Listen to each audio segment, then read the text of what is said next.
आज के वीडियो में मैं आपको बिजनेस एनवायरनमेंट के बारे में एक दो चीज़ें बताऊंगा। देखिए, ये आपके बिजनेस स्टडीज़ का तीसरा चैप्टर है। तो चलिए बिना टाइम वेस्ट किए हुए स्टार्ट करते हैं। सबसे पहले समझते हैं बिजनेस एनवायरनमेंट की डेफिनेशन को। देखिए, एक बिजनेस जो होता है वो कई तरीके के एनवायरनमेंट से घिरा हुआ होता है। ये जो कई तरीके का एनवायरनमेंट है, ये फोर्सेस फैक्टर्स कहलाते हैं। ऐसे फोर्सेस फैक्टर्स जो बिजनेस को डायरेक्टली या इनडायरेक्टली कंट्रोल करते हैं, उसकी परफॉर्मेंस को इफेक्ट करते हैं, ये सारी चीजें बिजनेस एनवायरनमेंट के अंदर आती हैं।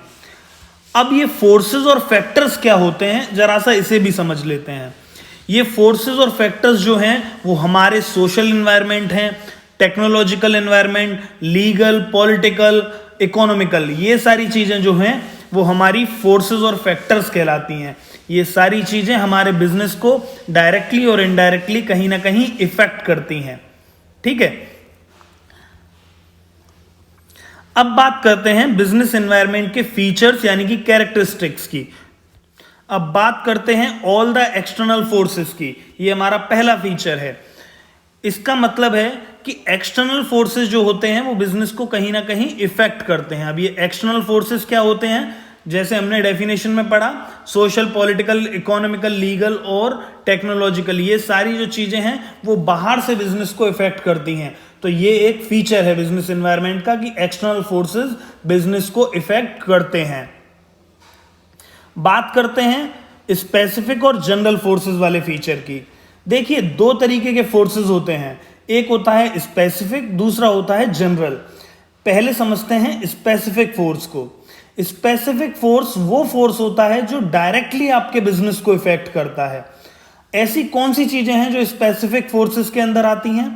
आपका इन्वेस्टर आपसे डायरेक्टली जुड़ा हुआ होता है, आपके बिजनेस पर डायरेक्टली इफेक्ट कर सकता है अगर वो पैसे को विड्रॉ कर ले या पैसा इन्वेस्ट कर दे। ठीक है, दूसरी तरफ आपका कंपटीटर, आपका कस्टमर, ये सभी लोग आपसे स्पेसिफिकली जुड़े होते हैं, आपके स्पेसिफिकली आपके बिजनेस पे इफेक्ट डाल सकते हैं। ये हमारे स्पेसिफिक फोर्सेस कहलाते हैं। जनरल फोर्सेस वहीं दूसरी तरफ क्या होते हैं, वो फोर्सेस जो केवल आप पर नहीं पूरे मार्केट पर फर्क डालें, ठीक है, पूरे मार्केट को इंपैक्ट करें, वो होते हैं जनरल फोर्सेस। ये कौन से फोर्सेस होते हैं? जैसे कि मान लेते हैं अभी रिसेंटली कोविड आया था, तो इसका फर्क जो है, इसका इफेक्ट जो है, केवल आपके बिजनेस पर नहीं पड़ा, सभी ऑर्गेनाइजेशंस पर पड़ा था। ये जनरल फोर्स है। ठीक है, अब बात करते हैं तीसरे फीचर की। तीसरा फीचर है इंटर रिलेशन। सभी तरीके के फोर्सेस और फैक्टर्स आपस में जुड़े हुए होते हैं, आपस में एक दूसरे से रिलेटेड होते हैं, इंटर रिलेटेड होते हैं। कैसे? अगर आपके यूथ का वेस्टर्न कल्चर की तरफ रुझान ज्यादा है, वेस्टर्न कल्चर की तरफ वो इंक्लाइंड हो रहा है, इसका मतलब है फूड सेगमेंट में वहां पर फास्ट फूड की डिमांड बढ़ने लगेगी। वो पिज्जाज, बर्गर, सैंडविचेस, इनकी डिमांड ज्यादा करने लगेगा, क्योंकि ये एक वेस्टर्न कल्चर का सिंबल है। ठीक है, बात करते हैं अगले फीचर की। अगला फीचर है अनसर्टेनिटी। बिजनेस एनवायरनमेंट जो होता है, आप उसे कभी भी प्रिडिक्ट नहीं कर सकते कि आने वाले दिन में या आने वाले समय में क्या होने वाला है। बिजनेस एनवायरनमेंट हमेशा अनसर्टेन रहता है, आप पहचान नहीं सकते कि क्या हो जाएगा कल को। इसमें दो बेहतरीन एग्जाम्पल हैं, आईटी का और फैशन इंडस्ट्री का। आईटी मतलब इंफॉर्मेशन टेक्नोलॉजी यानी कंप्यूटर। कंप्यूटर में आए दिन टेक्नोलॉजी अपग्रेड होती है। अगर आपकी बिजनेस ऑर्गेनाइजेशन कंप्यूटर से संबंधित है और आप टेक्नोलॉजी के साथ अपग्रेड नहीं हो रहे हैं, तो आप मार्केट में सर्वाइव नहीं कर सकते, आप मार्केट में एग्जिस्ट नहीं कर सकते। धीरे धीरे आपकी एंट्री जो है बाहर की तरफ जाने लगेगी। वहीं फैशन इंडस्ट्री की बात करते हैं। अगर आप फैशन के हिसाब से यानी कि ट्रेंड के हिसाब से आप खुद में चेंजेस नहीं ला रहे हैं, कपड़े वगैरह नहीं ला रहे हैं, आप धीरे धीरे बिजनेस से बाहर होते चले जाएंगे। बात करते हैं डायनेमिक। ये वाला जो फीचर है आपका अनसर्टेनिटी से काफी सिमिलर है। इसमें यही बताया गया है कि बिजनेस एनवायरनमेंट काफी फ्लेक्सिबल होता है। दैट मीन्स लगातार चेंज होता रहता है, इट कीप्स चेंजिंग। ठीक है, कभी भी स्टैटिक या रिजिड नहीं रहता है, एक जैसा नहीं रहता है। बिजनेस एनवायरनमेंट लगातार बदलता रहता है। आज किसी दूसरे की पॉलिटिकल पार्टी है, कल दूसरे की पॉलिटिकल पार्टी होगी। और पॉलिटिकल इन्वायरमेंट भी फर्क डालता है बिजनेस इन्वायरमेंट पे।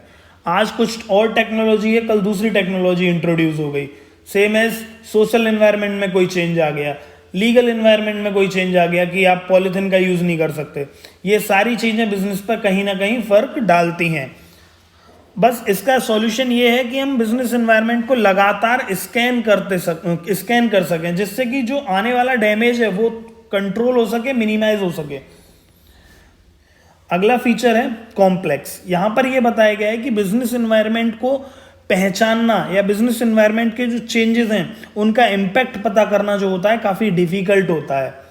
हाँ, आपके हाथ में यह है कि आप लगातार बिजनेस एनवायरनमेंट को स्कैन कर सकें, उसके इम्पैक्ट को समझ सकें, इतना ही आपके हाथ में है। लेकिन वो इम्पैक्ट कितना बड़ा पड़ेगा इसको समझना काफ़ी कठिन हो जाता है।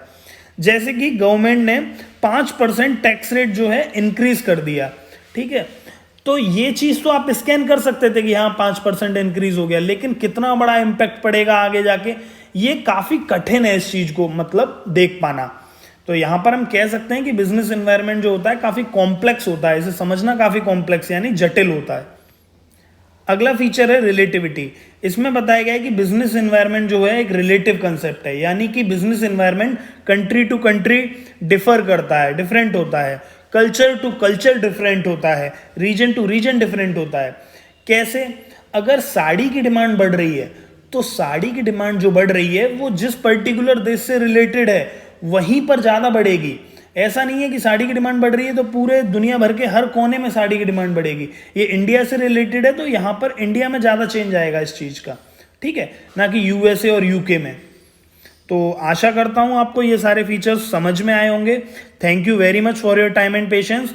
अगर आपको मुझे कॉल करके कोई डाउट वगैरह पूछना है तो आप दिए गए नंबर पे मुझे व्हाट्सएप कर सकते हैं या कॉल भी कर सकते हैं। Thank you very much.